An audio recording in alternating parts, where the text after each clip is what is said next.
الأمير أوليغ أخطر الغواصات الروسية العملاقة التي تهدد بمحو عواصم أوروبا. الثالوث النووي الروسي هو الأخطر حول العالم، ليس بما تمتلكه روسيا من رؤوس نووية، إنما بما تملكه من وسائل تطلق تلك الرؤوس من البر والبحر والفضاء، كالمنصات الأرضية والقاذفات بعيدة المدى والفرقاطات والسفن الحربية والغواصات. غواصة الأمير كنياز أوليغ هي أحد أعمدة ذلك الثالوث، وهي بمثابة مستودع نووي يجوب البحار والمحيطات دون أن يتنبأ أحد بموقعه أو متى يطلق حممه أو إلى أين. غواصة شبحية عملاقة تعمل بالوقود النووي، ومجهزة بمنصات إطلاق الصواريخ النووية العابرة للقارات، بإمكانها أن تقلب أي دولة في العالم إلى قطعة من الجحيم بضغطة زر لا أكثر. وهي واحدة من الأسلحة الروسية المفضلة لدى الرئيس فلاديمير بوتين، حتى أنها تمتلك خط اتصال ساخن بين مكتب بوتين وقمرة القيادة. نستعرض لك عزيزي المشاهد في هذا الفيديو مزايا وقدرات غواصة الأمير أوليغ، أخطر غواصة نووية نزلت إلى الماء.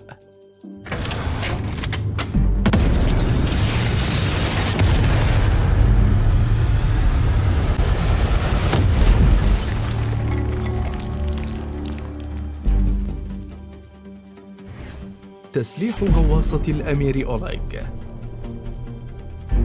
قبل الحديث عن تسليح غواصة أوليغ، نود التذكير بالمهمة التي صنعت لأجلها، حيث تم صنعها بغرض تدمير العواصم والمدن الكبيرة للدول المعادية في حال تعرضت روسيا لأي هجوم يعطل ترسانتها النووية، وتم تجهيزها بأخطر الصواريخ النووية الروسية وأكثرها قدرة تدميرية. الصاروخ بولافا هو رأس الحربة القاتل في تسليح الغواصة الأمير أوليغ، حيث يبلغ وزن الصاروخ بولافا 37 طناً، وبمقدوره حمل 10 رؤوس نووية انزلاقية تبلغ سرعتها 40 ماخ، ويصل مداه إلى 8500 كيلومتر، ويمكنه قطع المسافة كاملة بارتفاع لا يتجاوز 14 متراً، ويتماشى مع جغرافيا وتضاريس مسار التحليق بشكل تلقائي بفضل أنظمة الملاحة المتطورة التي زود بها، إضافة لكمبيوتر مدمج يتحكم في المسار والسرعة والارتفاع والمناورة بفضل رادار خاص وعشرات المستشعرات التي تتوزع على هيكل الصاروخ. كما تحمل الغواصة مخزناً يتسع ل36 صاروخاً، ومنصة رباعية الفوهات لإطلاق الصواريخ المجنحة من طراز كاليبر والصواريخ الفرط صوتية كصاروخ تسيركون، إضافة لحملها منصتي إطلاق توربيدات بحرية من طراز نوفاتور N-15 النووية بقدرة 200 كيلوطن، والتي يبلغ مداها 48 كيلومتراً، وهي مخصصة لمكافحة الغواصات والفرقاطات وحاملات الطائرات. أيضاً تم تزويد الأمير أوليغ بمنظومة بال التي تستخدم صاروخ خ-35 المضاد للسفن، ويبلغ مدى إطلاقه 260 كيلومتراً، وهو ذات الصاروخ الذي يمكن استخدامه بواسطة المنظومات الصاروخية الأرضية والطائرات والمروحيات. ويتميز هذا الصاروخ بالتخفي الفائق عن رادارات العدو بفضل حجمه الصغير، مما يجعل تدميره أو ردعه من قبل الدفاعات المعادية أمراً أقرب للمستحيل. التجهيزات التقنية. تمتلك الغواصة الروسية نظام رادار من طراز MRP-25 سنوب تري القادر على مسح المياه وسطح المياه في دائرة يبلغ نصف قطرها 120 كيلومتراً وحتى عمق 900 متر، مما يعطيها أفضلية في كشف الأهداف المعادية وتحديد خيار المواجهة أو الانسحاب قبل أن يتم رصدها، إضافة لمجموعة من أجهزة الاستشعار الصوتية بمجموع 12 سوناراً موزعين على هيكل الغواصة، توفر لها دقة عالية في استكشاف الأعماق وتساعد في الغوص الآمن، ومستشعرات الأشعة تحت الحمراء IR تساعد في مسح القاع ورسم الخرائط وترصد الأجسام الغريبة تحت الماء.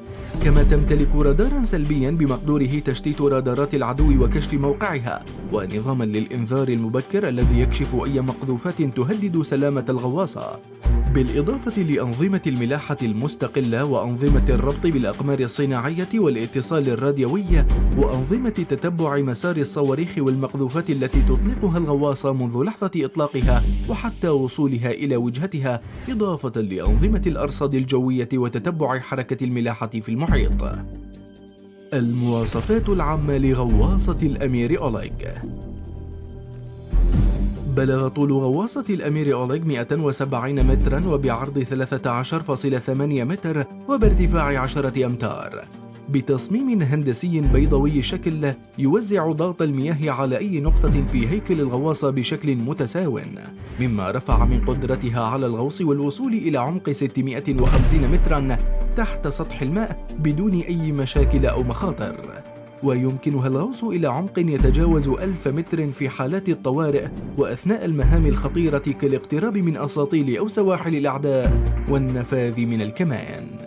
تعمل غواصة روسيا الشبحية بواسطة مفاعلين نوويين يوصلان الطاقة إلى 7 عنفات دفع مزدوجة، مما يمكنها من الإبحار بسرعة تبلغ 32 عند سطح الماء، أي ما يعادل 59 كيلومترا في الساعة، أو بسرعة قصوى تبلغ 25 عقدة على عمق 600 متر. وقد بلغت قدرتها على إزاحة المياه 14800 طناً، وجميع الأرقام السابقة هي أرقام قياسية حققتها الغواصات الروسية على حساب منافستها الأمريكية والأوروبية والآسيوية.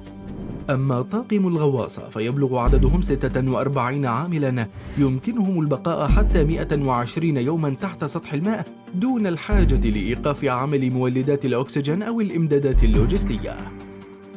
التسمية وتاريخ الخدمة. يعود أصل التسمية إلى الأمير أوليغ الذي حكم مقاطعة نوفغورود الإسكندنافية في النصف الثاني من القرن التاسع الميلادي، وإلى حين وفاته عام 912 تمكن من ضم العديد من المقاطعات والممالك وتوحيدها في مملكة واحدة تحت إمرته. وبحسب بعض الروايات التاريخية فإنه توفي وهو يحكم السويد وفنلندا وروسيا البيضاء وأوكرانيا وعشرات الأقاليم في الشرق الأوروبي والغرب الروسي. دخلت غواصة الأمير أوليغ الخدمة في أسطول القوات البحرية الروسية عام 2014، وهي ثاني غواصة من مشروع 955 آية الذي يهدف لرفد الأسطول الروسي ب8 غواصات من فئة يوري العاملة بالوقود النووي. ومن المقرر أن يتم إنجاز كافة الغواصات ودخولها الخدمة مع حلول العام 2035 لتكون البحرية الروسية أخطر منظومة نووية مائية وأضخمها حول العالم. لمحة عن البحرية الروسية. يتكون الأسطول الروسي من 603 وحدات بحرية بينها حاملة طائرات واحدة و15 مدمرة و11 فرقاطة و85 كورفت. ويمتلك الأسطول الروسي رابع أضخم قوة غواصات في العالم تضم 64 غواصة إضافة إلى 55 سفينة دورية و48 كاسحة ألغام بحرية. وجميع القطع البحرية العملاقة في الأسطول الروسي قادرة على إطلاق الصواريخ البالستية والعابرة للقارات والصواريخ الفرط صوتية والصواريخ النووية. وأنت عزيزي المشاهد، ما تقييمك لغواصة الأمير أوليغ؟ وبرأيك ما هي الحلول لردعها؟